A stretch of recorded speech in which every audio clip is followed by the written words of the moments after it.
Swedish दारुल-हुकूमत Stockholm से आरिफ कसाना की जानिब से सलाम कबूल कीजिए। आज 7 दिसंबर 2023 की स्कैंडिनेविया की, बल्कि मैं समझता हूँ कि यूरोप की सबसे बड़ी खबर ये है कि डेनमार्क ने कुरान हकीम जलाने पर पाबंदी का कानून जो है वो मंजूर कर लिया है। आज डेनिश दारुल-हुकूमत कोपनहेगन में डेनमार्क की पार्लियामेंट ने बहस के बाद ये कानून मंजूर किया है और इस कानून की रूह से कुरान हकीम, बाइबल या कोई भी इल्हामी किताब जलाना जो है वो खिलाफ कानून होगा, वो जुर्म होगा और अगर कोई इसका इर्तिकाब करेगा तो उसको की कैद की सज़ा सुनाई जाएगी। डेनिश पार्लियामेंट ने आज जो 3 घंटे की तवील बहस के बाद इस कानून की मंजूरी दी है। इसमें 94 मेंबर्स जो थे उन्होंने सपोर्ट में वोट दिया, 77 मुखालफ थे और कुछ अरकान जो थे उन्होंने राय शुमारी में हिस्सा नहीं लिया। और जो पार्लियामेंट की अक्सरियत थी, चूँकि वो इसकी सपोर्ट में थी, तो इसलिए ये कानून जो है वो पार्लियामेंट से मंजूर हो गया है और 7 दिन के बाद, यानी जस्ट आफ्टर 1 वीक, ये कानून जो है वो नाफिज़ुल अमल हो जाएगा और जिसके तहत डेनमार्क में किसी किस्म की भी मजहबी किताब या कुरान हकीम जो है वो जलाने की इजाज़त नहीं होगी। ये खिलाफ कानून होगा और अगर कोई करेगा तो उसको फिर 2 साल के लिए जेल में डाल दिया जाएगा। मैं समझता हूँ कि ये डेनमार्क ने बहुत ज़बरदस्त काम किया है और बहुत जल्दी किया है।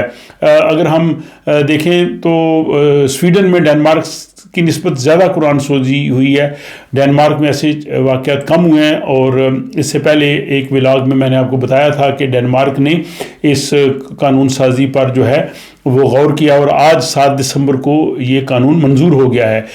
यहाँ स्वीडिश दारुल-हुकूमत स्टॉकहोम में जब वज़ीर इंसाफ जो गुन्नर स्ट्रोमर हैं, उनसे सहाफ़ियों ने ये सवाल किया कि अब डेनमार्क ने कुरान सोजी पर पाबंदी का कानून आयद कर दिया है और डेनमार्क की जो पॉलिसीज़ हैं उनको स्वीडन कई मानों में उनकी पैरवी करने की कोशिश कर रहा है, इमिग्रेशन पॉलिसी पे भी और कुरान सोजी पे भी डेनमार्क के साथ आप बातचीत कर रहे। तो क्या अब स्वीडन भी जो है वो यहाँ पे कुरान सोजी पर पाबंदी का कानून जो है वो बनाएगा? और आप गवर्नमेंट में हैं तो हुकूमत की क्या सोच है? तो उनने कहा जी कि इस मामले में हम डेनमार्क की उस तरह से पैरवी नहीं करेंगे क्योंकि हमारा जो आज़ादी राय का कानून है, इतना फ्री है, तो वो मुतासर होगा।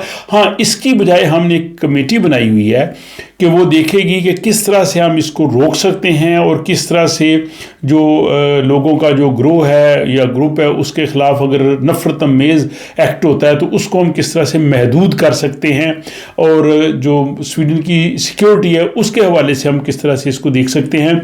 और वो जो कमेटी बनी हुई है वो भी अगले साल 1 जुलाई यानी 1 जुलाई 2024 में रिपोर्ट पेश करेगी। आप देखें कितना तवील वक्त है यहाँ पे कानून साजी के लिए कि वो 1 जुलाई 2024 को रिपोर्ट पेश करेगी, उसके बाद फिर उस पर बहस होगी और पता नहीं कब जाके कानून बनेगा। और इसकी बजाय डेनमार्क ने चंद माह पहले इसका ऐलान किया था, आज पार्लियामेंट ने फैसला किया है, 7 दिन के बाद इस पर अमल दरामद शुरू हो जाएगा। तो स्वीडन का जो कानून साजी का तरीक़ाकार है वो इतना सुस्त है। मैं समझता हूँ कि गालिब ने शायद स्वीडन के लिए कहा था कि माना के तगाफल ना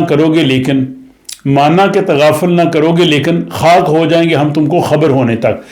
तो यहाँ वज़ीर इंसाफ ने यही कहा है कि हम इसकी पैरवी नहीं कर रहे, लेकिन इसके बरक्स जो स्वीडन की सबसे बड़ी जमात है हिज़्ब इख्तिलाफ की सोशल डेमोक्रेट्स, उनके तर्जमान ने कहा जी कि स्वीडन को भी चाहिए कि वो डेनमार्क की पैरवी करते हुए यहाँ पे भी इस किस्म का कानून आना चाहिए क्योंकि ये स्वीडन की सलामती के लिए, यहाँ के लोगों के लिए, मुआशरे के लिए बहुत ज़रूरी है। और इससे पहले भी जो सोशल डेमोक्रेट की सरबराह है मगदलेना आंडरसन जो कि साबिक वज़ीर आज़म है, वो भी ये कह चुकी हैं कि यहाँ पे भी डेनमार्क ने जिस तरह कानून बना रहा था स्वीडन में भी बनना चाहिए। और मेरा ये ख्याल है कि अगर आज यहाँ स्वीडन में सोशल डेमोक्रेट की या रेड ग्रीन की हुकूमत होती तो वो भी जो डेनमार्क की پیروی کرتے ہوئے یہاں پہ اس قسم کا کوئی قانون لانے کی کوشش کرتے.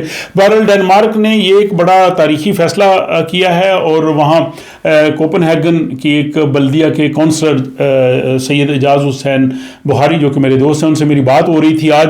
انہوں نے بتایا کہ اس وقت جو ڈنمارک میں 3 جماعتیں ہیں، ان کی حکومت ہے. حالانکہ یہ تینوں جماعتیں نظریاتی طور پہ ایک دوسرے کے مخالف ہیں، لیکن ان کی مجبوری سمجھیں. یہ تینوں جماعتیں جو ہیں سوشل ڈیموکریٹ اور وینسرا پارٹی اور ماڈریٹ پارٹی، ان تینوں کی حکومت ہے. اور ان تینوں جماعتوں نے جو ہے وہ اس قانون کے بنانے کے لیے کوشش کی، اور ساتھ حزب اختلاف کہہ لیں یا جو حکومت میں شامل نہیں ہے، ریڈیکل وینسرا، جس طرح سے سویڈش میں وینسر پارٹی لیفٹ پارٹی، انہوں نے بھی اس چیز کی سپورٹ کی ہے. تو انہوں نے کہا جی کہ یہاں ڈنمارک میں جو مسلم کمیونٹی ہے اس میں خوشی کی لہر دوڑ گئی ہے. لوگ بہت خوش ہیں کہ جو قرآن سوزی کے واقعات ہو رہے تھے قانون کی آڑ میں، اب وہ رک جائیں گے، اب اس قسم کے واقعات نہیں ہوں گے. تو انہوں نے کہا جی کہ یہ ہمارے لیے آج بہت بڑی خوشی کا دن ہے. انہوں نے کہا جی کہ اگرچہ جو اپوزیشن ہے وہ شور مچا رہی ہے کہ ہمارا آزادی رائے کا قانون متاثر ہوگا، اور ظاہر انہوں نے تو اپنے اس طرح سے بات کرنی ہے. اور یہاں سویڈش ٹی وی میں بھی رپورٹس دیکھی ہیں کہ وہاں کی جو لبرل پارٹی ہے وہ کہہ رہی تھی کہ یہ قانون جو ہے وہ آزادی رائے کو محدود کرنے کے مترادف ہے.